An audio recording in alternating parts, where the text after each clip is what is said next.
여러 가지 증시 활성화 대책 이런 얘기가 나오면서 꽤 많이 올라 있습니다. 3,200선까지는 올라왔는데요. 여러 가지 이제 잡음들이 좀 들려오고 있죠. 특히 세법 개정안 얘기도 있고 그러다 보니까 주식 주가 지수가 조금 주춤주춤하고 있는데 DS투자증권 김수현 리서치 센터장과 함께 다양한 이슈들을 좀 점검을 해보겠습니다. 어서 오십시오. 네, 안녕하세요. 일단은 상법 개정과 관련돼서 보면 네. 1차 상법 개정안은 통과가 됐지 않습니까? 그리고 이제 추가로 이것저것 하겠다라는 얘기가 지금 좀 나오고 있고 네. 1차 상법 개정안의 주요 내용은 이사 충실 의무 강화, 전자주총 도입, 3% 룰 이런 것들이 이제 핵심인데 어떻습니까? 지주사를 주로 보신다라고 제가 들었거든요. 지주사가 그리고 상법 개정의 가장 핵심 수혜 업종이기도 했고 어느 정도의 영향, 그다음에 어느 정도 만족을 하고 계시는지가 좀 궁금한데요. 지금 이제 사실 아직 네. 이제 시작이고요. 갈 길이 좀 멀다라고 보고 있고 지금 단순히 그 상법의 그 문구로만 주주에 대한 충실 의무가 적용된 것일 뿐이고요. 네네. 이제 3%룰 같은 경우는 지금 1년 유예고, 일단 더 중요한 것은 우리 같은 일반 소액주주들이 이사회 영향력을 행사할 수 있는, 이사 선임을 할 수 있는 집중투표제, 그리고 감사위원을 분리선출할 수 있는 그 인원을 확대하는 그 감사위원 분리선출 확대, 이게 아직 통과가 안 됐거든요. 네네. 그래서 아직도 남아 있고, 그 다음에 또 사실 처음부터 추진하겠다고 했던 자사주 소각 의무화도 지금 조금의 노이즈가 이제 발생을 하는 것 같습니다. 그래서 중요한 것은 정책의 일관성이 없다면 아마 외국인 투자자들 같은 경우 이미 벌써 좀 실망감을 갖고 있는 것 같고, 국내 기관 투자자들도 좀 관망하는 상황이에요. 그래서 결국에 이제 정책 드라이브는 좀 걸었는데 속도는 빨리 여기까지 왔는데 네네. 사실 악마는 디테일에 있거든요. 그런 일반 주주들 보시는 분들 잘 모르시겠지만 이런 집중투표제라든가 이런 것들 사실 되게 중요한데 이게 잘 홍보가 안 되는 것 같습니다. 그래서 이게 돼야만 될 것 같아요. 예. 일단 목소리는 크게 나왔고 속도감 있게 일단 1차 상법 개정안까지는 왔는데 이건 대의적인 명분이 표시된 거지 구체적인 내용에 있어서는 부족한 게 많다라는 평가를 지금 내리고 계시는 거예요. 네. 그러면 이제 2차 개정안이 중요하다 이렇게 볼 수도 있겠네요. 그 안에 보면 집중투표제, 감사위원 분리선출 이런 것들이 있지 않습니까? 네. 이거는 어느 정도 시장에 영향력이 있는 요소라고 보십니까?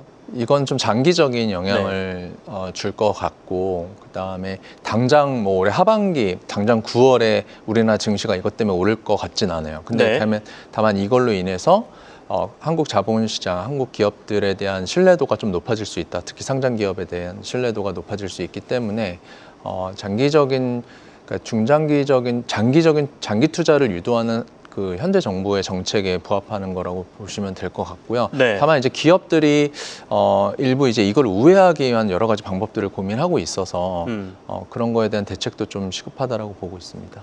네. 제일 중요한 게 뭐라고 보십니까? 만약에 둘 중에 하나만 선택해라 그러면 그렇게 될 수도 있지 않습니까? 근데 둘 다 하지 않으면, 그래서 집중투표제만 했을 때는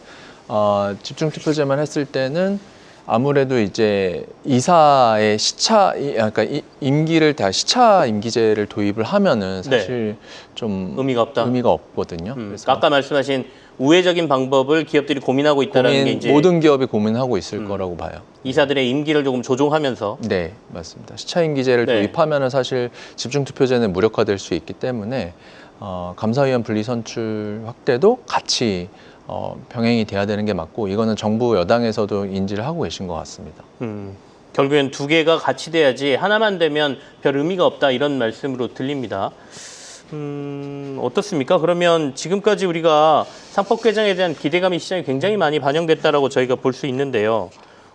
지금 배당소득 분리과세와 관련돼서도 당초에 시장에서 기대했던 것보다는 세율이 좀 올라가면서 실망감이 좀 큰 것 같거든요. 네. 이 부분은 어떻게 평가하세요? 제가 실제로 기업 탐방 굉장히 많이 다니고 스킨십도 많이 하는데 기업들이랑, 지배주주는요, 우리나라 지배주주들은요, 급여나 아니면 내부 일감 몰아주기로 소득을 올리는 요인이 훨씬 큽니다. 왜냐하면은 배당은 실효세율이 거의 45% 넘어가요.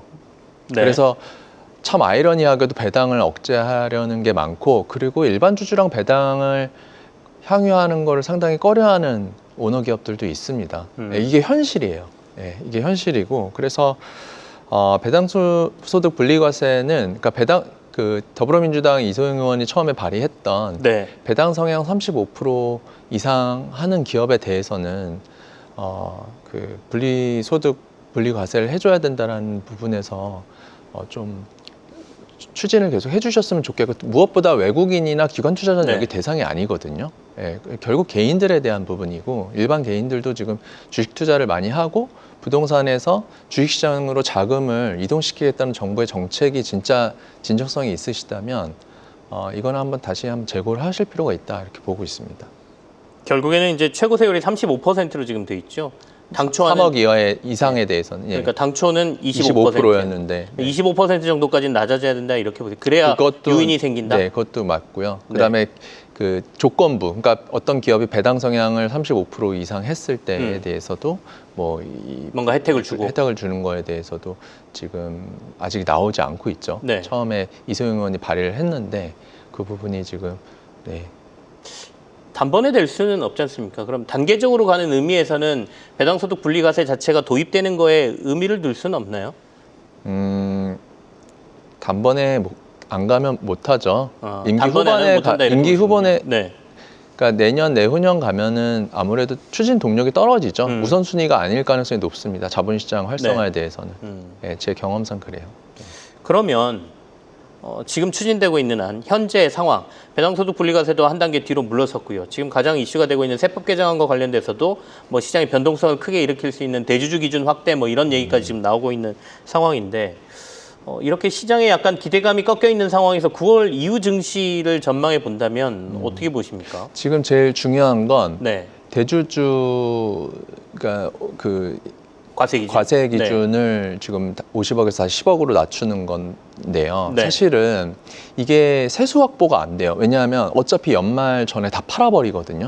그리고 CFD라고 들어보셨죠? CFD는 실제로 주식을 가지고 있지는 않지만, 그렇기 때문에 이제 이거를 우회해서 잠시 주식을 자기 가지고 주식을 CFD 계좌로 옮겨놓고 세수 한 것처럼 한다는 세수 확보는 거죠. 안 되고 연말에 주식 매도만 엄청나게 일어납니다. 그러면 영문도 모르는 그냥 일반 소액주주들은 이거 왜 이렇게 빠지지 하면서 그냥 가치가 손해 나면서 팔아버리는 게 일반적이고, 그러면 사실 지배주주만 좋은 거예요. 왜냐하면 소액주주들 의결권 다 사라지거든, 다시. 네. 주식 팔면은 의결권이 없어지니까. 이게 세수 확보는 안 되면서 연말에 계속 주식만 매도가 나오는 이런 게 반복되는 게 맞냐라는 거죠. 그래서 이게 가장 중요할 것 같아요, 단기적으로는. 단기적으로는 그게 중요하고. 네. 그게 어떻게 되느냐에 따라서 9월 이후에 증시의 방향이 달라질 수 있다 이런 말씀이시네요. 네, 모두가 원하지 않는 정책을 왜 하나요? 알겠습니다. 시장에서는 계속 이런 반응을 보내고 있는데요. 정부가 이제 15일까지 의견을 좀 수렴해가지고 최종 결정을 내린다고 했으니까 그때 어떤 결정이 내려지는지 좀 봐야 되겠습니다. 그 결정에 따라서 우리 센터장님께서는 9월 이후에 우리 증시의 방향도 달라질 수 있다 이렇게 말씀을 좀 주셨거든요. 이제 지주회사를 중심으로 보시니까 그러면 시장 큰 얘기 말고 지주회사 중점으로 좀 얘기를 해보죠. 결국에는 지금 현재 그런 시장 상황 때문에 잘 나가던 지주회사들 주가가 지금 주춤거린다 이렇게 봐야 되나요? 네, 맞습니다. 코스피 5천? 저희 시장에서는 사실 컨센서스는 3,800에서 4천 정도 내년을 보고 있는 것 같은데, 사실 그 과정에서 지주회사와 기존에 이제 상법 개정 기대감으로 올랐던 기타 섹터들도 다시 좀 올라야만 그 정도 지수 레벨까지 터치가 가능하고요. 지금 현재는 아까 말씀드린 정책의 일관성이 좀 떨어진다라고 평가를 하는 것 같아요. 그래서 지주사도 지금 계속 조정을 받고 있는 그런 상황이라고 보시면 될 것 같고, 결국에는 정부가 처음부터 추진했던 그 정책을 계속 드라이브를 거는 게 맞다라고 저희가 보고 있습니다. 그러면 그냥 단순하게 우리가 그런 기대감을 제외하고 밸류에이션이라는 측면에서만 보면 그간 이제 지주회사들이 워낙 그 저평가를 받아왔기 때문에 제값을 받는 과정이다라고 표현을 했었거든요. 밸류에이션은 지금 높은 상황입니까? 어떻게 봐야 돼요? 지금 그 지주회사 같은 경우는 사실은 가지고 있는 자산들, 그러니까 상장 자회사랑 그다음에 영업 가치 대비 지금 시가총액이 얼마냐 이 개념으로 보면은 되거든요. 그게 이제 할인율이라고 하는데 할인율이 가장 적었을 때가, 그러니까 주가가 가장 좋았을 때죠. 적었을 때가 이제 2015, 16년입니다. 그때랑 지금이랑 비교했을 때는 아까 말씀드린 상법 개정, 집중투표제 이런 걸로 인해서 대주주가 억지로 지수사 주가를 누르는 게 쉽지 않을 수 있습니다. 좀 더 견제가 많아질 거고, 그 다음에 뭐 저희가 오늘 설명을 안 드렸지만 지주사의 문제 중에 하나가 자꾸 이제 자회사를 중복 상장시키는 그렇죠. 것, 이것도 이제는 어렵게 됐습니다. 주주의 충실 의무가 이제 적용이 되면서. 그래서 그때보다 지금 할인율이 더 높거든요. 그래서 16년 대비 할인율이 여전히 높기 때문에 16년 정도의 할인율까지 지주사 그 할인율이 축소된다고 하면 여기서 주가는 평균적으로 업사이드가 한 40에서 50%가 나와요. 그거 이상이 40이나 50%나 네, 업사이드가 업사이드 나와요. 네. 여력이 남아 있다는 네. 말씀이시네요. 네. 그래서 지금 제일 중요한 건 정책이죠. 우리나라 지금 시장은 정책으로 지금 가고 있고, 일본 사례를 봐도 네. 알겠지만 정부가 어떤 정책을 일관되게 펼치냐에 따라서 증시 레벨이 달라지기 때문에 지금 그게 가장 중요한 것 같습니다. 그 다음 5천까지 가는 거는 펀더멘탈이죠. 그 다음부터는. 객관적인 지표만 놓고 봐도 우리가 아까 15년, 16년에 받았던 지주회사들의 값어치 평가에 아직도 한 40% 정도 못 미친 상황이기 때문에 정부가 시장 심리만 좀 개선해 준다라고 하면 지주사는 그 정도의 주가를 받을 수 있다 이렇게 보시는 거고요. 네, 그렇죠? 맞습니다. 그러면 구체적으로 어떤 지주사들이 조금 눈에 들어오십니까? 저희가 뭐 최근에 이제 보고서를 쓴 네. 종목은 이제 CJ 그룹이고요. 올리브영이 지금 고성장을 하고 있고 아마 이번 2분기 실적도 굉장한 성장이 나올 것 같습니다. 주요 드라이버는 이제 중국인 관광객이 상당히 소비액이 커졌고요. 그리고 중요한 것은 올리브영이 상장을 한다라고 했을 때는 네. 사실 굉장히 CJ 주주 입장에서는 타격이 큰데 상장을 하지 않고 지금 CJ와 합병 가능성이 좀 더 높습니다. 그래서 지금 올리브영의 지분 구조가 나오는데요. 만약에 지금 올리브영 내에 자사주를 소각하고 나면 이제 지분 구조가 저 오른쪽처럼 되고요. 네. 네, 그래서 그 이후의 시나리오는 이제 합병 가능성을 봤을 때 CJ의 기업 가치는 굉장히 높아질 수 있다. 올리브영의 기업 가치는 최소 지금 7조 원 이상이 되거든요. 네. 그래서 100% 자회사 혹은 사업부로 갖게 된다고 했을 때는 CJ는 지금 현재 굉장히 저평가되어 있다고 보고 있고, 기타 나머지 자회사들의 펀더멘탈도 이제 네. 바닥을 찍고 좀 올라오는 걸 좀 기대해 볼 수 있을 것 같습니다. CJ는 결국에는 올리브영을 상장시키지 말고 CJ하고 합병하는 시나리오가 가장 주주들한테는 좋고, 이미 그렇게 할 거다라는 얘기가 언론에 조금 흘러나왔죠. 그러니까 맞습니다. 그렇게 보는 게 맞습니까? 네, 그러면 맞습니다. 삼성물산은 어떻게 보면 우리나라 이제 이 삼성그룹이 차지하는 비중이 워낙 높기 때문에 삼성물산은 저희가 보는 거는 네. 이제 3개년 주주환원 정책을 새롭게 발표를 합니다. 내년 초에. 네. 삼성물산은 아마 굉장히 적극적인 주주환원 정책을 펼칠 가능성이 있고, 올해 특히 건설 부분에서 약간의 이제 체력 대비로 좀 적게 실적이 나오고 있는데 네. 아마 이제 내년부터는 굉장히 좀 좋아질 가능성이 있다 이렇게 보고 있고, 최근에 분할을 발표한 삼성바이오로직스의 지분을 굉장히 많이 들고 있죠. 그거 보시는 것처럼 이 두 개의 삼성바이오로직스가 이제 되는데요. 에피스 홀딩스와 바이오로직스, 저 두 중에 하나를 뭐 저희는 이제 사업 부문의 저 삼성바이오로직스를 만약에 매각을 했을 때 20조 이상의 대규모 자금 조달이 가능합니다. 네네. 그 자금을 가지고 주주에게 어떤 환원이나 여러 가지를 검토할 수 있기 때문에 그런 부분에서 상당히 좀 긍정적으로 보고 있고, 내년에 건설 부문도 삼성 파운드리 쪽이 좋아지기 때문에 그 부분에서 다시 살아날 수 있다라고 보고 있습니다. 삼성과 관련돼서 이제 물산을 저희가 거의 지주로 보는 거는 완벽하게 삼성이 지주회사는 아니지만 사실상 지배구조 개편이 일어나면 중심 역할을 할 수밖에 없다 이렇게 맞습니다. 보는 거지 않습니까? 삼성전자와 바이오를 네. 지배하는 비클이 되기 때문이죠. 네. 장기적으로 삼성의 그 이른바 지배구조 개편의 가능성은 어느 정도로 높게 보세요?